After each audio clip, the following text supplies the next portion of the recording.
All right, cool. What are you doing this time? All right, Gary, I have taken this breathalyzer and hooked it up to a gas chromatograph, and I have... Ooh, fancy word. Yeah. Gas chromatical king. Well done. I think that I know that word most recently outside of chemistry class from Spider-Man, so yeah. What context of a Spider-Man? Marvel Spider-Man? Which I know, but like a movie or like a TV show or... No, what's Spider-Man talking about that? No, from the game. From the game, the mini game. Yeah, the mini game from that. And I think miniature game. This makes the 5th episode in a row that I've talked about Marvel Spider-Man. It's real good. It's a real good game. I'm starting on the DLC here soon. Me too. The second one's out now. I want to install them and stuff. I just gonna finish Baldur's Gate, and I am gonna do some Spider-Man DLC. Yeah, no. So you like everything is data. So I'm gonna have you blow into this thing. And I'm real drunk. I figured we both were when we recorded. Yeah. Notwithstanding the fact that it is 1:41 where you are at right now. Mm-hmm. Yeah, I'm functional though. That's fine. I'm a pretty functional drinker. So breath goes in, numbers go out, and the numbers go into the go into the game computer. The game computer. Yeah. Thank you. Okay. Well, so go ahead and huff on this here bad boy. Let me wrap my lips around this NOS. Okay, you have to blow real hard. It's kind of like that is my lips wrapping around the NOS. Yeah. Now that I talked, I do it again. Okay, and then blow. That's weird. Okay. It's not picking up any alcohol, Gary. I think that I've created something to determine what a person loves the most. Oh. Very cute. And all that's coming up is Jumanji. Is Willow. Oh, yeah, I don't like Jumanji. It was a Jumanji-esque plot point. Yes. Also, did that Foley from me blowing, did it sound like I was doing winter effects? A little bit, yeah. Like in my mind, it's fine. Like it got cold. All of a sudden, hey, listeners. Yeah, I just put sleigh bells under that one.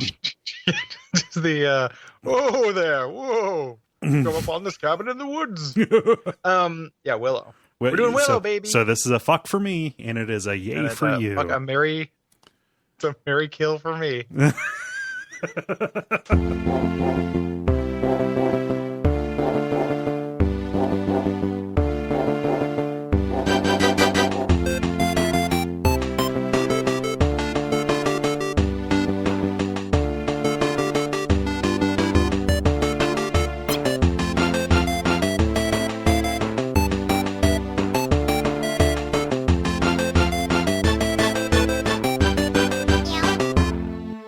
All right, cool. Let's get down to brass cat tax. Brass cats. Fuck, marry, kill. Willow, Mad Mardigan, or Sorsha. So here's the thing, Gary. I have not watched Willow, and I did not even look up a plot summary for Willow. Willow today. What's that? Like, very car salesman voice. But like, what is it going to take to get you into a Willow today? So Gary, by this point, out of spite, I will never watch it. No, but it's actually good though. It's not because I dislike you. It's just because it's become such a thing now that it'll be and built up. Yeah, it'll be a thing. So the only fact that I know about it is that it is remarkable for having a little person in the lead role, and a cast that is by volume mostly little people. Yeah. Which is like, there's an army of just like sword dudes, but as far as people whose faces you see, you get this entire like village of little people that are like having fun, have their own culture and all that stuff. Yeah. So that's that's cool. And then just based on one of the screenshots in like a cutscene in this, I realized, oh, Val Kilmer's in this. Okay. Oh, very much so. Yeah. So that's Mad Mardigan. So would you say, based on that, would you fuck, marry, or kill him? It depends on what era, because nowadays he's a pumpkin. Yeah, so when guys get old and gain weight, there are two kinds. They either turn into pumpkins or they turn into thumbs. Like we've been watching Sean Hannity slowly turn into a thumb over the past 15 years. Yeah, that's pretty accurate. Yeah. Or they turn into like whatever Steve Bannon, Alex Jones are turning into. Yeah. Like those guys are not pumpkins nor thumbs. Yeah, pumpkins and thumbs are both good. Like they both have their place. You know, like pumpkin, make yourself a delicious pie. Yeah. Thumb, make yourself a delicious pie.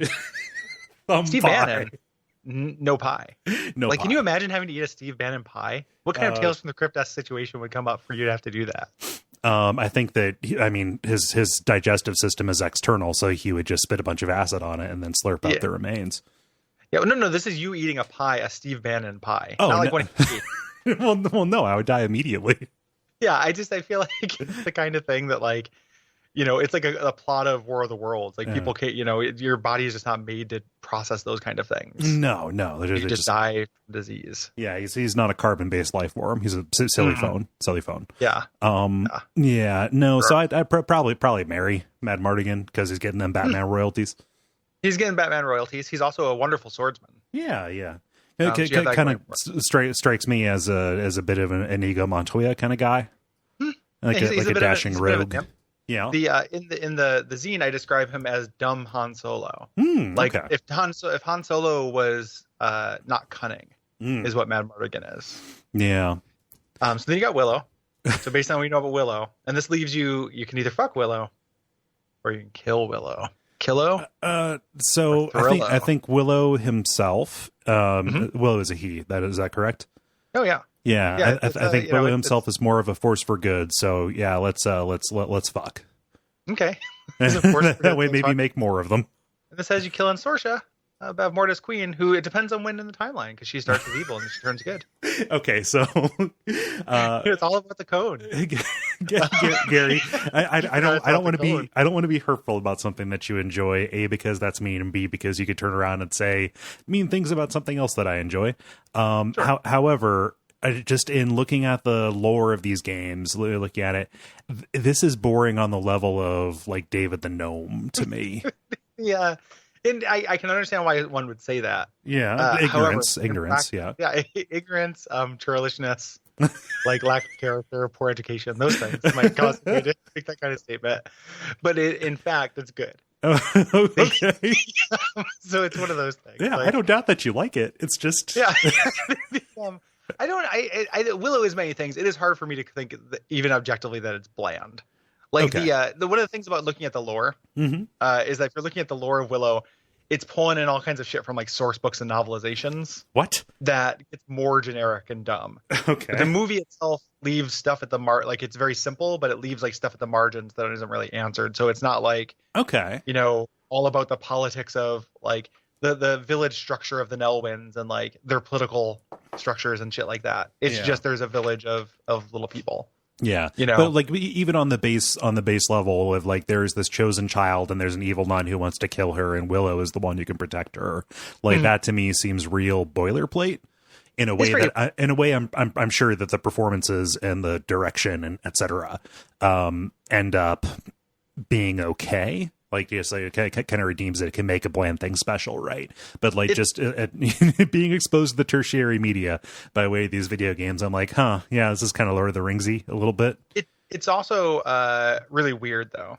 Like here's a detail in it is they go to like their Mos Eisley scene, and they're in a bar, and in this bar, big thugs are chicken fighting, but both guys have maces. So like one guy gets on and it's like a blink and you miss it thing. It's really weird. Like one guy's on another guy's shoulder, and then there's 4 guys total. And then the ones on top have flails. They're not maces, flails, and they're hitting each other with flails. That seems really weird. That seems very difficult to me. Extremely dangerous. Yeah. But it's a high danger. Like it's a, Yeah. It's a dramatic world. Yeah. We have not introduced ourselves or the show. Well, we need no introduction. Can you? I can't. I'll do it so you can come. Yeah, I can't finish if we don't start. Yeah, I'm not happy about it, but I'll do it now. Now it's been built up. Talk about things that are built up too much. You want to watch Willow, but now we have to say the intro just so you can ejaculate. Like I feel like that's built up in another way. Like I don't ejaculate when you watch Willow. I'm just gonna, be happy that my friend had a good experience. Right. I'm Gary Butterfield. I'm Cole Ross. This is After Suffering, the show where you play bad games so you don't have to. See, I fucked it up because of the. Well, yeah, And this is kind of our Willow super special, primarily talking about the arcade game, which is very good. But we're going to touch on the weird PC one and the NES one that seemed kind of inscrutable to me, mostly because I did not put in enough time or read the manual. So it's just a Zelda-like. Yeah. Like it's a Zelda-like with more RPG elements. And then I want to do this because I'm covering this for the zine, but I realized after I decided to do it's because I just played them. So I didn't play the PC game, but I played the arcade game and the NES game to completion for the zine. And I was like, oh, these are actually kind of good. And I was like, oh, it'd be fun to do that as a tie-in. But then also realized that the structure of the zine means that anybody listening to this won't be able to buy that issue. So it's something that, it'd be cool if at the time, if you like this and think it sounds cool and want to read about Willow goofs, well, it's too late for that. Right. I mean, it's not too late to get a digital copy through December, but the physical copies, it was probably too late. Probably. Yeah. But I always knew that the Willow arcade game was good because I'd played it in the arcade, and then set up an emulator and stuff to revisit it and stuff. And I think it's really good. It's extremely good. Yeah. It is Capcom as fuck down to the part where playing as Willow in the first stage, you have like a charging like Mega Buster kind of thing. Yeah. You shoot little magic, bullets and stuff. Yeah. And they charge up and everything, but it has these like kind of persistent RPG elements, and it has this like modal gameplay where like it's always a platformer, but Willow, it is like a projectile charging platformer, and then when you're Mad Mardigan, it is like Strider, kinda. It is just like and the arcade platformer is something I really love. Yeah, that went away. It is a very exceedingly rare thing in arcades because this feels like a console experience to me. Like down to the point where like you're getting money and buying upgrades for your character. It feels like a console experience in the way that like the Capcom D&D. Yeah. And it's just kind of like it's beautiful. Like the models are really cute. Like even if you don't know who they are, if you're just like, this is a little sorcerer man. Yeah. Like he's a real cute little sorcerer man. Yeah. And there's like all these like loving little details. Like you mantle when you're jumping. Yeah. Like I love when you mantle. Everybody mantles. Yeah. Everybody mantle now. Yeah. I love mantling. I hate it in real life. Right. Like it's one of my greatest fears is like jumping across a roof and having to mantle. Right. Because I just imagine breaking all my ribs immediately on landing on them. Yeah. Pull-ups were tougher when I was thin. So yeah, I can't do a pull-up. Are you kidding me? Die. Like, yeah, I could maybe like beach myself like a whale onto a ledge. Right. After breaking all those ribs, if like the pain didn't make me just fall into the abyss. Yeah. No, it'll be terrible. But Willow and Mad Mardigan seem to do it just fine. Yeah. They're both good at mantling. Yeah, but it's like it's a very pretty game, and the animation's very good. Like there are some parts of it that seem just a little bit just coin grabby a little bit. Just there's it's still an arcade game. Right. So you get to boss fights, and I kind of petered out around the time playing as Mad Mardigan when you were on the horse cart. Yeah. That's kind of an annoying sequence. There's a couple of auto-scrolling style sequences that are a little bit obnoxious. Yeah, but like in terms of like memorization based, in terms of like feeling big and having a good amount of variety, like this owns bones. Like it's great. Yeah. and the bosses are also like the first one, because when I first played, I died to him. But you can like I didn't do it the time I played through it, but I felt confident I could hit that boss. Like the bosses are pattern based. Oh, it was easy. So the first one, like the weird dog that breathes fire at you. Like I figured out how to bait it into only firing his fire breath at the ground. Like the further you stand away from him, the lower his fire goes. So like once I figured that out, it was easy, and it felt satisfying. Like observing his behavior and then getting him into a corner. It's interesting too because your verbs will change because when you get those again, you get those persistent upgrades. So like when you buy a new spell from the shopkeeper, like that's your new spell, and it'll have a different charged effect. Yeah, they're not like power ups. And you buy permanent like attack ups and permanent health ups and stuff like that, and that's neat. Mad Mardigan gets new swords, and that's not that. Yeah. But Willow, at least they have, and the spells will have different like arcs and stuff. Like they'll have different kind of patterns. Oh, that's cool. Yeah. Like you get like most of the game, not for the entirety, but most of the mid game you play, you have a little like tornado thing that shoots up. Like it has this like upward arc, a little bit like Airman. Yeah. Or like Storm Eagle rather. And Airman, I guess. Yeah. Not like Airman, like Storm Eagle, or like Airman, not like Storm Eagle. Yeah. Storm Eagle does that forward thing. Yeah. But yeah, like Airman. Yeah, that's the problem with Mega Man. There are only so many elements at the end of the day. Yeah, exactly. There's only 4. Yeah, only 4. So they kind of fuck themselves over. No. There's also a really kind of fun about halfway through the game, you do there's a scene in Willow, like it's actually pretty accurate out of the three adaptations. Mm-hmm. This is weirdly like probably the most accurate one. You know, they add like stages to it, but that's crazy because the Amiga one's basically a visual novel. Well, it is, but you also do a lot of stuff that just like Willow just doesn't do in that. Oh yeah. You know, like there's lots of like him. Yeah, I guess that one's also pretty accurate. It's like a visual novel with mini games. Yeah. The Amiga, the PC one. This one, as far as just following the general arc, I guess that one's pretty accurate too. But this one is also pretty accurate. The NES one is not. Yeah. But there's a scene in the snow, like where they go down, like they do like a rollicking sled ride thing, and that is a fun auto scroller. Like it just feels very like Capcom SNES, you know, arcade type experience kind of thing in a very good way. Like it's a bummer these never got home ports, or this never got a home port. Yeah, it'd be good on the SNES, I think. Yeah. And it looks amazing for like a 1989 arcade game too. Yeah. 1989. Like it's just like the character designs, the animation stuff, everything just looks so good. Yeah, really colorful. Really colorful. The portraits look good. Hey Gary, I'm going to need you to do me two favors. Okay. Okay. The first is going to be, can you, in let's say 2 minutes or less, summarize the events of the movie Willow? Oh my God. Like, the part I was born to play. and then I need you to tell me about why you love this so much. I know it's come through in the past, but hey man, this is your time to shine. Thanks. Yeah. And then we'll talk about games, and we'll talk about whatever. We'll do some more fuckberry kills or whatever. And we'll examine how much we talked about you ejaculating about the theme song to this show. Like we should probably unpack that a little bit. We had already done the theme song. We just needed to get like, I didn't want it. So sometimes on TDRK we'll be like 35 minutes into a 45-minute episode. And then I will do the intro because I realized we hadn't done it yet because we, that is probably a good impulse. My like instinct is just like, anybody listening to this already fucking knows. But maybe this is somebody's first episode. Yeah. You know, maybe Ron Howard's listening. Hey, Ron. Yeah. Hey, Ron. A lot of your work is good. Yeah. Some of your work is not so bad, my friend. Right. During the making of Willow, you had a weird mustache, but I forgive you for that. Yeah. And I like that in the behind the scenes making of feature, you stand up to George Lucas. Of course. Well, yeah. So anybody who stands up to George Lucas is great. Yeah. Like there's a part where just like the beardy weirdo what is George Lucas aging into? Oh, I mean he's got to be a stripe of the Bannon. Yeah, he's got a little Bannon in him. Yeah. You know, he's not quite full Shoggoth, but he's like one of those like Shoggoth lords that kind of looks like a person. Like we'll get to the Shoggoth lords, but he's kind of like a Shoggoth lord. No, Willow is a pastiche. Like it is very much a like monomyth style fantasy story about the story concept is by George Lucas, so like it will follow hero's journey. Yep, it is very hero's journey. Where there is an evil queen who's taking over through military might, and there is a girl who is prophesized to destroy her, and so she's trying to round her up. The little girl escapes, and by happenstance comes into a village of little people called Nelwyns. And after some kind of strum and drang and refusing the call, Willow decides to go out and try to bring her back to her people. A little bit of a Bilbo Baggins style thing. Like I get the sense the Nelwyns are a little bit like hobbits. Yeah. A little bit like that. There's a weird like dark, like I watched this movie like 4 times this month for the reading. Like it's too much Willow, even for me.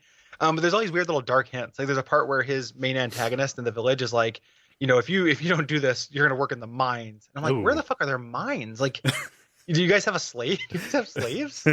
Jesus, no one's like, what do you mean you'll work in the mines? Like, who's running these mines? Like, you guys all live in grass huts. And what are you getting from the mines? Like, there's nothing evidence in the mines, you know? Like, are you just working them for fun? Like, I mean, it might just be a hole that they throw them down. That working the mines could be that, actually. Or he could be like maybe he's saying working the mind. Ooh, they're gonna put him in a mind prison. Oh no, Willow got mazed. Yeah. Willow got nillifid. But so he just goes on an adventure and meets a crew because it's hero's journey kind of thing. That actually matches up. Like when people don't like Willow, I think that like the generic fantasy complaint has less weight because there's not that many fantasy movies than the Star Wars ripoff complaint, because it does follow a lot of the rhythms of Star Wars. Like you said, Val Kilmer doing dumb Han Solo. Rogue. Yep, Han Solo, and then he has a romantic interest who is like has a little bit less agency than Leia, but is also tied to like the grander world. Like it's the the evil sorceress's daughter. So there's a little bit of that combination. Like Darth Vader was my father. His lover is their daughter. Like there's a little bit of that mommy issues, their daddy issues, and there's a couple of comic relief characters who are the worst. So that happens. Like all those things are true. Right. But like what's kind of cool about it is that Willow is not like a martial character. He doesn't get good at fighting. He's just really resourceful. Yeah. And then they go and they fight the queen, and they win. And he does it through trickery. Like he tricks her. He doesn't fight her in a duel. There's no like big sword fight for him. Like he uses his there's a callback to the beginning where it's just like him being clever and using sleight of hand. Yeah. So, which is a nice little climax. Does he kill her or like trap her in some kind of gem or mirror or something? Or it's what it seems like. It's kind of weird. Like she's doing a ritual, so she's gonna banish Elora Danan's soul to like another realm, and Willow freaks her out and causes her to like spill one of the components of the ritual, which then causes, and this is unclear, like an evil red lightning strikes her. So that's presumably what she was going to have done to the baby, to the child of Elora Danan. Yeah. But it's just kind of like the blocking of it doesn't make tons of sense. Like she drops the blood, and that's what causes the lightning to pick a new target. Like I don't really understand that part. Yeah, spell backfire kind of thing. Yeah. Yeah, but like a spell that's exactly what it is. Like he causes a spell to backfire by causing her to lose her composure. Okay. Yeah. So that sounds fine. Is it the case that, so I know that in the initial drafts for Star Wars, George Lucas was really pushing for the main character and for Leia to be little people as well. It's kind of like a thing for him, or was at that time, and this was like his chance to get that version of the story told. Or like, do you know any of that like production background? Or I know that he said that like it's been in his head for like a long time. Like the time he made it, he was I had this idea before Star Wars. Yeah. As a thing. So yeah, I wonder if that can't come from like a good place. Doesn't it feel like it would almost have to be like, I mean, like it almost seems like to him it's like this this is like a real life fantasy race to him. Yeah, maybe. Like it's very, very difficult to give the creator of Jar Jar Binks and that crazy anti-Semitic caricature that was like Watto. It's really difficult to give him a benefit of the doubt in regards to like sensitivity or whatever. Like the best read is like, oh, a little person should get to be a hero. Yeah, you know, like and it functions as such. Yeah. Like there hadn't been a live action Lord of the Rings yet. You know, like we're gonna cast actual little people and not do camera trickery. They don't actually cast. They just don't for that. They're just like, no, we'll just have fucking not the guy from Spider-Man. Right. So. Yeah. I don't. I feel like it is hard to give him the benefit of the doubt because I don't like him as a man. I think in interviews and stuff, he's really obnoxious. And I watched a bunch of bonus features and stuff for the movie, and he's not good in it. Yeah. Like he's kind of gross. Why he's so defensive. It's like 1990, and he's just like, I don't make special effects films. I make movies about characters that have special effects in them. And like apropos of nothing, like nobody asked you that. And also, you're gonna do the special editions. Like you're gonna literally just undo that in like 2 seconds. Right. Like you were just a few years away from undoing that for a gigantic paycheck. Yeah. Yeah. So. Why did Ron Howard direct this and not George Lucas? I don't know, because George Lucas was there like on set, like kind of like helping out and stuff. So I don't know why it's specifically a Ron Howard movie. Yeah, like I know with Star Wars, he eventually specifically with Empire Strikes Back, he was like, I want other people to direct this, and then he immediately came in and just wrested control back from Lawrence Kasdan. But just it just seems real persnickety. Yeah, he doesn't seem like a good man. Yeah. So how did this stick?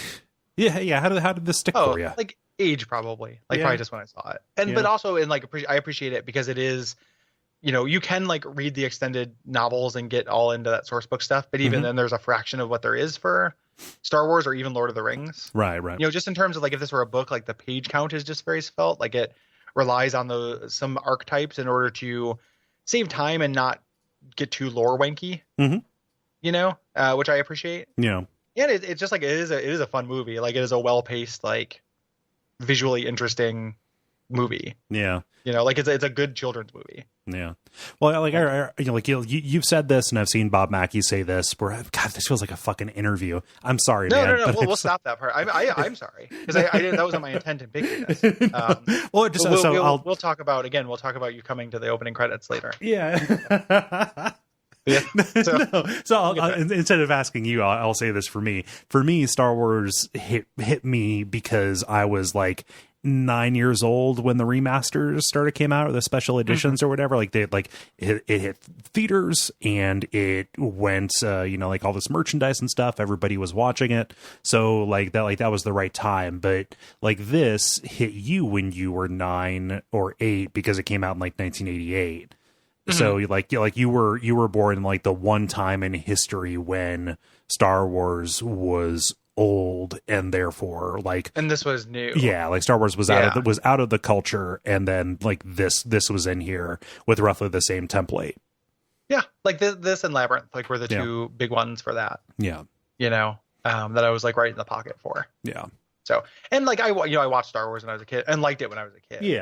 Yeah. Part of this is that I don't and it's a silly point of pride, but it's kind of a point of pride, is like I don't know that I have anything that I just purely like from nostalgia. Like I'll go back and revisit stuff and not like it. Yeah. It doesn't, just because I liked it when I was a kid doesn't mean I have to like it now. Right. And that happens with some frequency. Like not just least of which on Watch Out for Fireballs, but it happens with movies and TV shows and stuff too. Yeah. So there's got to be something either that like will transform into it being weird, like see Skeleton Warriors, right? Like I don't think Skeleton Warriors has sophisticated plots or anything like that. I just think it's like it transforms into something like either just metal and fun aesthetically and also semi-ironic. Yeah. Because it's so silly. Well, yeah, I mean, you come out swinging with, oh, I love Willow. People are like, wait a minute, that not Star Wars fantasy thing? Okay, yeah. But it's not just because I was little. Yeah. Like also I watched it 4 times this month, and it's like it's a fun movie. Yeah, like it is a good fun movie. The music is good. Like the visuals are neat. There are a couple of things that are weird about it that are unusual. Like I referenced 1,000 times on the show, but like the way that magic is approached in the movie is really interesting. Like it's painful, like it hurts. And it's not just painful to transform, which is like great and foundational, but it's painful just to do it. And it smells bad.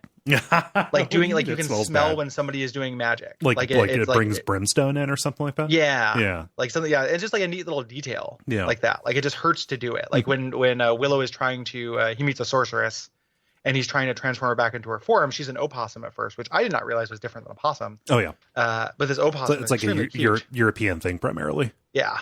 Really cute. Trying to transform her back into her human form. And he can't do it. He like misfires the spell a bunch of times because one, like magic is hard in Willow, and 2, it hurts too bad. Like it starts burning his hand to try to do the magic, and he has to stop, and it like stops halfway through and changes her into a different animal. See, that's the thing about like evocation, right? I think about burning hands, and I think about like, oh, this must be like touching a stove. Like there's nothing inherent about like you got all that fire next to you. Yeah, and the convection or whatever, just the heat from the air. And if a spell makes light and sound, why wouldn't it also make smell? Yeah. Like olfactory components in D&D terms. And then the other like real good magic, like when she transforms into a human, it does something like in Witcher 3 with the spoon collector, where she transformed when she's young, and when she comes out, she's old and like withered. Like time kept passing. Oh, and she nice. didn't expect it to, which is like I love that trope. Yeah. So it's a very like kind of sad scene, when she realizes, because Mad Mardigan, who is just like too horny for this world, like at one point gets bored when they're captured, and it's like, what kind of person? What do you look like when you're not an opossum? He's kind of like hornily hitting on the sorceress, and she's like brushes him off, and then she says, "No, I'm a beautiful. I'm a young beautiful woman." Like in this kind of like, sir, can you stop hitting on that possum for a second, please? Yeah, she might have been. I think she was a raven at that point. Okay. So he's gonna no. That's when she turns into a raven when Willow fucks up the spell. But like just hitting on this possum and just being like that possum gets a vagina. Like I'm gonna do it. Get that vagina. Like excuse me, did you just say vagina like it's Virginia but for vaginas? I'm trying that on actually. That's on purpose. I've been workshopping that in my head today. Yeah, and I also accidentally said vagina. So yeah, Virginia. When she gets that vagina, I'm gonna I'm gonna fuck it. Is what Magart Mordigan's saying, because he's a horny idiot. Like unlike Han Solo, which is this weird like sexless furrow monster. Like, yeah. Oh man. So weirdly enough, this is just a little factoid. So Val Kilmer, he starred just because we need to have this intersection. He starred in a movie called The Chaos Experiment, where a person who believes in global warming captures a bunch of people and tortures them by putting them in a steam room. Holy shit! Yeah, that's rad. Yeah, so he stars in that as like an eco terrorist, and that movie was produced by Steve Bannon. That's crazy. I know, right? That's real weird too, because Steve Bannon doesn't want people to care about that. Well, no, now. What he is? Oh, it was like he was wrong. Yeah, what he was saying. What he was saying was people who believe in global warming will kill you by cooking you. That's funny. Yeah. God, what a goblin. Yeah. That guy is like Steve Bannon, who's like not turning into a thumb or a mashed potato, but like an orc.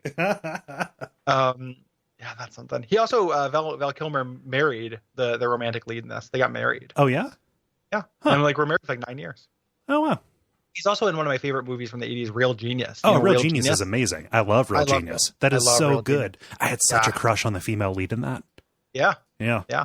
She's a hottie, and it's just kind of a fun like that kind of like science kids getting into trouble. Well, the climax of that movie is amazing because they solve it with popcorn and lasers. Yeah, and just stick it to that. They really stick it to a religious guy. I saw that they showed that the second run theater. I went and watched that on like kind of a bad date, but it was all right because I was watching Real Genius. Yeah, a couple years ago, and then just like that guy was real religious, and that's how they tease him. They pretend to be God to trick him into the popcorn house. That's which sounds like a real like dreadful euphemism. Tricked you into the popcorn house. Yeah, go down to the mall, pretend to be God to trick teens into my popcorn house. Yeah, no, that Real Genius is amazing. I was going to talk about that if you didn't bring it up, so I'm happy that you did. Like in terms of nerds rule the day, that has to be the best one. People talk lots of good stuff about Weird Science, and I think Weird Science is a fucking gross movie. Well, Weird Science and Revenge of the Nerds both have rapey elements. Yeah. And Real Genius is pure. Like he's at some point like probably he kisses the girl at the end, but it's not. It's not about how horny nerds are. Yeah, like it is not specifically about making a dream woman who serves you and beats up your bullies and turns your older brother into a shit monster.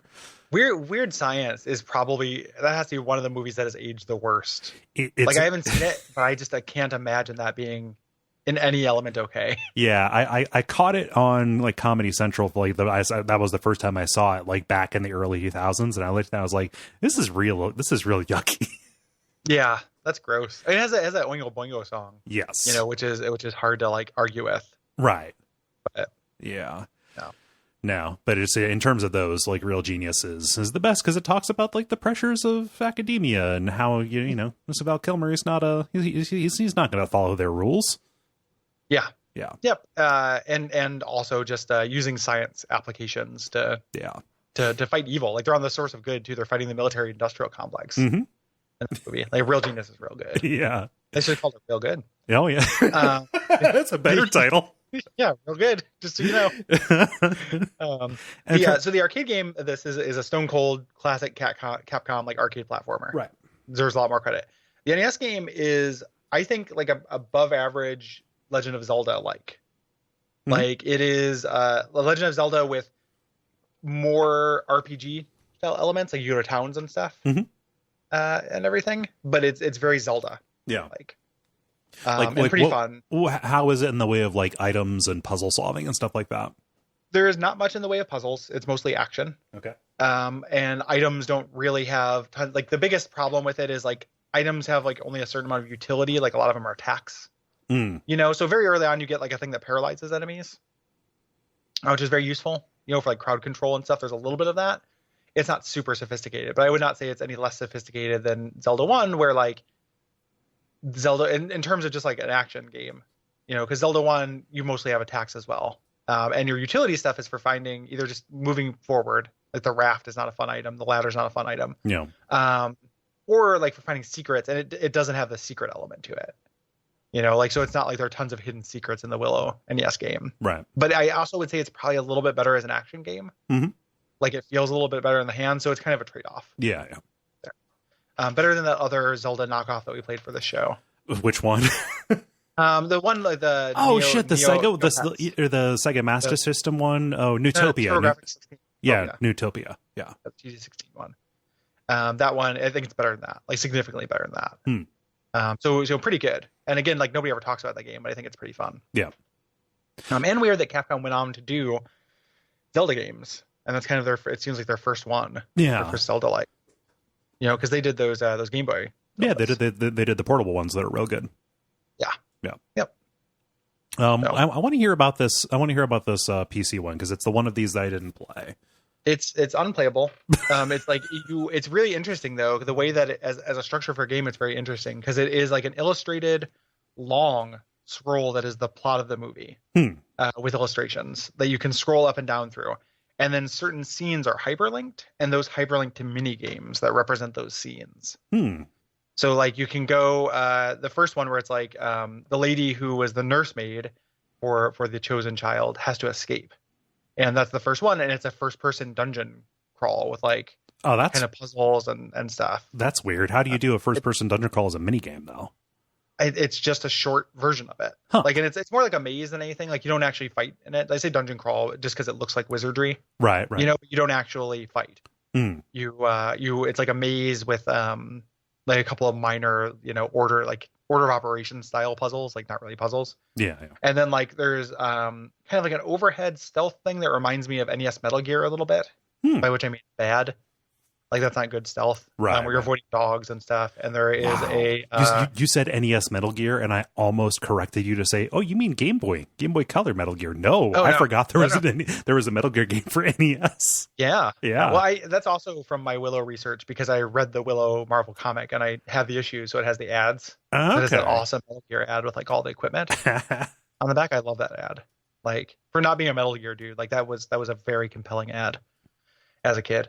But it's like that, and then there's like one that's like kind of a cute quick time event style first person, like sliding down an ice tunnel thing. And there's a side scrolling bit, and they all have different. It has that PC thing of the time where like it's hard to classify as a genre, like similar to the Dune. One where it's like you just keep switching modes. Like I'm just like every one of these is a different gameplay mode, and you never have quite enough time to get used to it. Yeah, or like a TNC Surf Designs or whatever.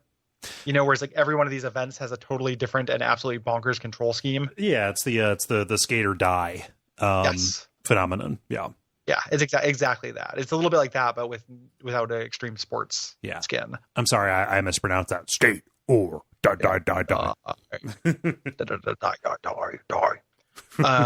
Yeah. So it's pretty bad. I did not. It's the only one I didn't beat. Like I had it, grand designs of beating it. Also. And since the Xeno will already be out by the time this drops, or be already in mailboxes and stuff, I had high hopes of playing the board game with people, but schedules aren't working out. So I'm going to play the board game with me as all the players. Are you going to film it? No, I'm going to take a couple pictures, but I also just want to be able to see what the board game is like. Oh, yeah. Which actually seems kind of good. It's really weird. It's like Greg Costigan, who is a real, he's not a slouch. Like he did, he's done stuff. Yeah. And it's him, and it's like kind of seems like a good board game for like a Willow board game from 1999, published by a book publisher. From 1999, Jesus. 1990.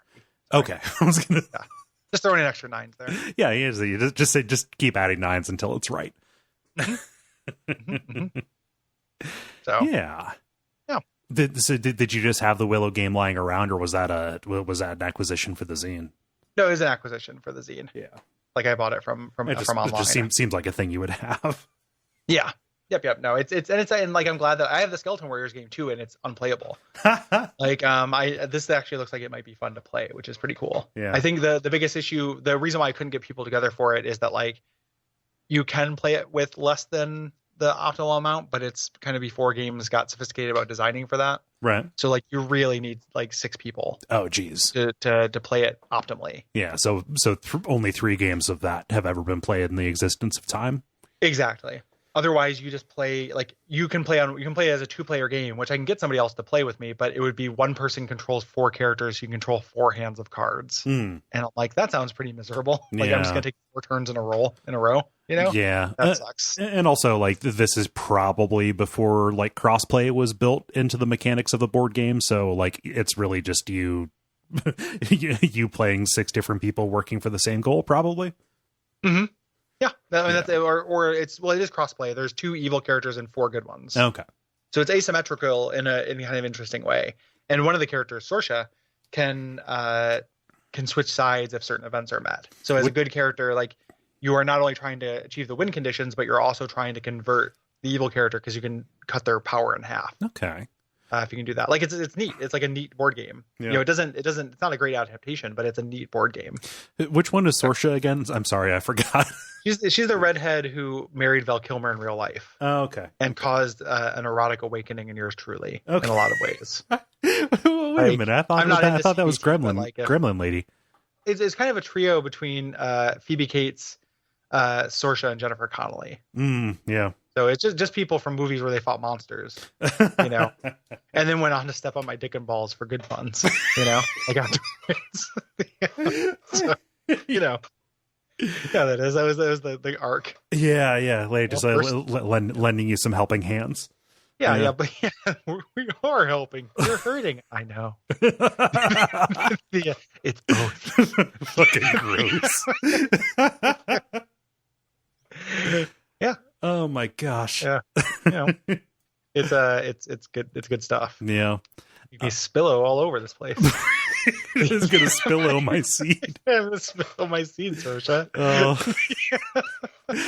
Again, you choose the finger that has the magic in it. Is it this one or is it this one? Again, fucking yuck. Yeah, I don't know. This like Willow cross sex thing. Yeah, no, just you need to write, produce, and direct the first ethical Willow porn parody. Well, so it's funny that you say that. I think we should wrap up. Okay. Here. But I want to, and part of me wanting to do this is a promotion for the zine. Mm-hmm. That's just the case. So I want to do a reading. Can I do a reading? Sure. It's not that long. But this is my pitch that's in the zine for Willow 2. Okay. You don't need to know very much about Willow 1 to follow. All right. Just you have to know who the characters are. Okay, are you ready? And this can be the end of the episode. Oh, there's a little bit more that we want to do because there is some game facts on this. Oh, okay. Well, I'll do this real quick and then we'll do game facts. Yeah. This won't be long. Okay. Willow ended a while back. The titular Willow is back in his home village, railing Kaya when there's a knock at the hut. Who can that be? Kaya hornily moans, but Willow ignores her while bringing her to climax. He then unwraps his hog because Willow doesn't need any more moppets and goes to the door. He opens it, finding no one. He steps over Burglecut's corpse. How inconvenient that we tried him for crimes and executed him right in front of my front door. That's Nelwyn law, I guess. He shrugs. He looks around, trying to find the errant knockist, but to no avail. Just then, he notices a note that has been daggered to his door. He rips it free while Kaya continues to achieve the ultimate pleasure in the other room. The note reads, Without him? Willow, it's time for a rematch. Love, Bav motherfucking Morda. Willow crumbles up the note. I thought we got her. Well, no matter. Killing skanks and is like riding a Nelwynese bicycle. You never forget how. He begins gearing up, packing up his magic acorns. Dada! Comes a scream from outside. Willow rushes out to see that Mim and Rannon, his adorable children, have been killed by dogs with stuff glued to them. One of the dogs has a note daggered to its side. Willow reads it. This is to show you how serious I am, you baby bitch, Bav Morda says. Willow crumbles up the note and puts it next to the earlier note. I'm going to need help, he says. Between the two movies, Willow invented guns. Willow travels on the back of a Nelwynese riding pig to Turazleen, packing heat and sniping trolls and such along the way. When he arrives at the kingdom, King Madmartigan gallops out to greet him. Hello, Peck. Willow smiles at the callback and the audience goes apeshit too. Willow then fills in his friend. We got to get to Nockmar and kick ass. Val Kilmer says, now old. Let me go give Sorsha a couple of gasms before I go. Willow shakes his head no. She'll have to take those gasms for the road, my friend. We'll need her skills with a sniper rifle. The three of them head to Nockmar, not encountering Rule and French John or whatever the other brownie was called. When they get to the castle, they find that Bav Morda has already dominated completely. She's on the crenellations and she winks at the audience, saying, "You're all pigs." Willow shrugs at the camera and then continues his march, firing hollow points at the wicked spinster.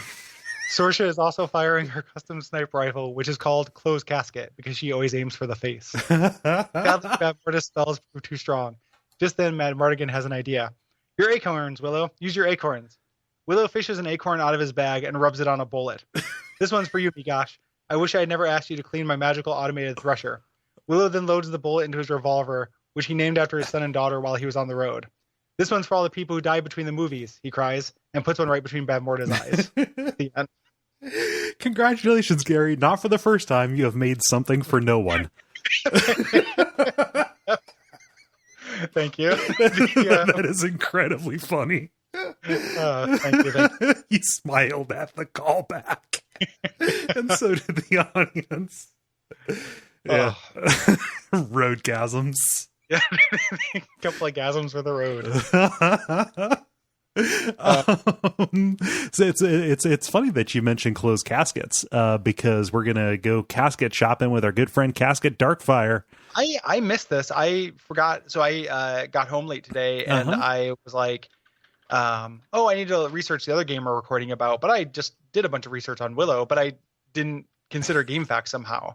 Oh, it's like I forgot what show we do. It's not like we've been doing this for almost 250. Yeah, it's or like almost the 300. One thing we do, and I just, there's nothing. I'm like, whoa, good. What is this? Yeah, this is a good title for a review, Casket. Yep. There is nothing, and the casket means nothing that comes as close to perfection as this title does. What does that first sentence mean? And Casket spelled with a K like his name is. Yeah. And I mean nothing. So this is a very positive review by our good friend Casket Darkfire. And I went and looked. There are several games that got a 10 out of 10, while this one got a 9. I think his standards loosened up post 2001. Yeah, well, at 9/11. Oh, like everything changed. Yeah. So. But the actual prose of the review is very much just it's just boilerplate Casket, and it's hard in the shadow of the Grammatical King. Yes, to like Casket Darkfire, you need to really up your game in retrospect. Yep. I'm sorry if you want to be the worst. Yeah, if you think you're not gonna sweep the worsties anymore, my friend. Yeah.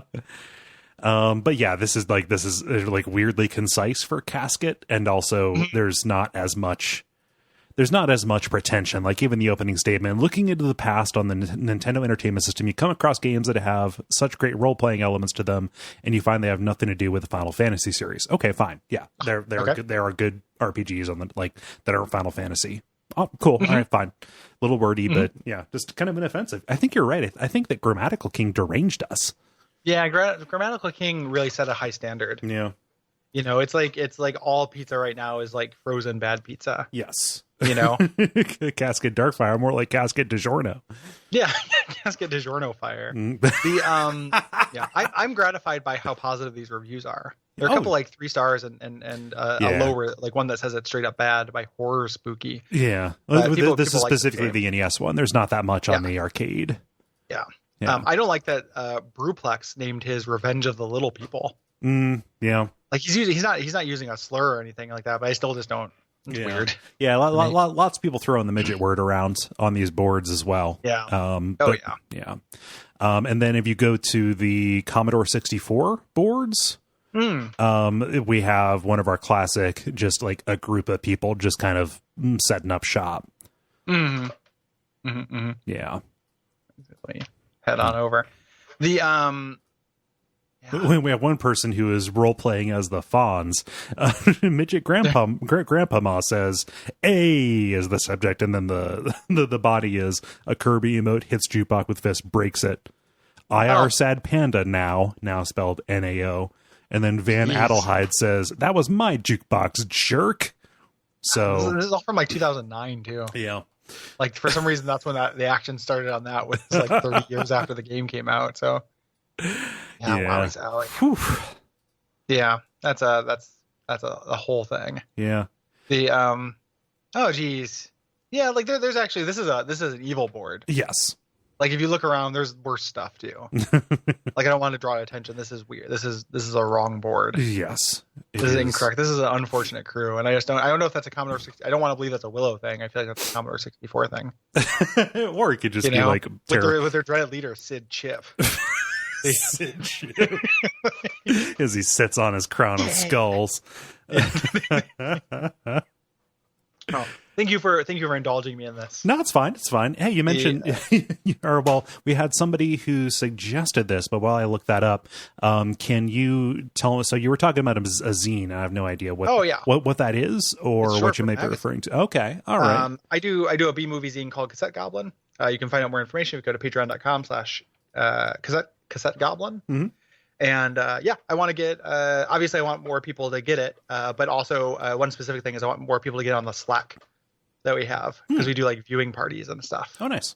For the movies. And in Christmas, we're doing Silent Night, Deadly Night 5, which is like Mickey Rooney in like a Christmas horror movie, which is really good. But in January, we're doing...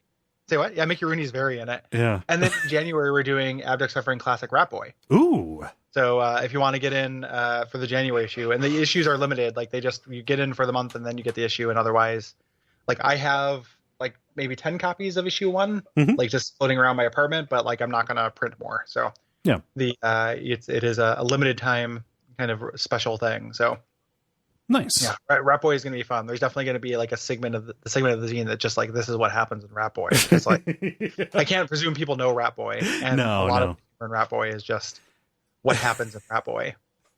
And also, my friend Austin has a movie called Rat Man that isn't a sequel, but I think I'm going to treat it like it is. Okay, because I don't know if there's quite enough to talk about in Rat Boy. Yeah, but if I just put Rat Man as well, like, you know. No, and I think that you can get some good fiction. Like here is the interquel. Here is like Final Fantasy for the aftermath or whatever. Yeah, the between years. Yeah, the everything about like the whole rat family.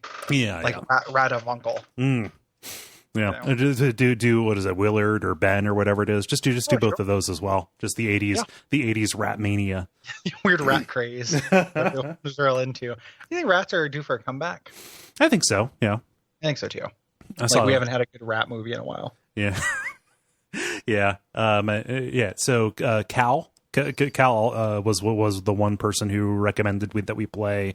I just kind of suggested all of these, saying, "Sorry, Gary, but I have no idea what you're talking about ever. So maybe this will help." Oh, that's not very nice. No, Cal suggested stuff before. Okay, this is the Well, the now you know. Yeah. Now you know. Now you know. If you like this show, you can support this network at patreon.com/Duckfeed.tv. And you get extra episodes of it, and you get to suggest you can suggest for free. You can dictate games. So you can say, I want to hear either guys talk about whatever. Yeah. And just pick the game. Yeah. So please go do that. It does make a big difference for us. And also go to duckfeed.tv/store and buy back episodes of this, of our premium episodes, rather. Yeah. There are lots of those, and there's some really good stuff in there.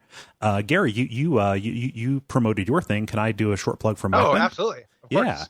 If you go to hexcrank.com or patreon.com/hexcrank, you can see my retrospective for a game that we covered in the past on Abject Suffering. Don't Go Alone, a horror-themed dungeon crawler. Very good. Thank you. Oh, sorry, I did cut you off. Sorry. No, that was a lot of fun to make, because there wasn't really enough to say about it. So I just put in a 2-minute montage of all of the monsters doing a dance party to Bolero by Ravel. Yeah. So that is a Patreon. We have a Discord, et cetera, and I do retrospectives and streams of horror games. Yeah. Very cool. Well, I think that's all everything. Good stuff. Yeah. Thanks for listening, and until next time, who is dog with stuff glued to them? Because this movie features that, similar to Resident Evil the movie.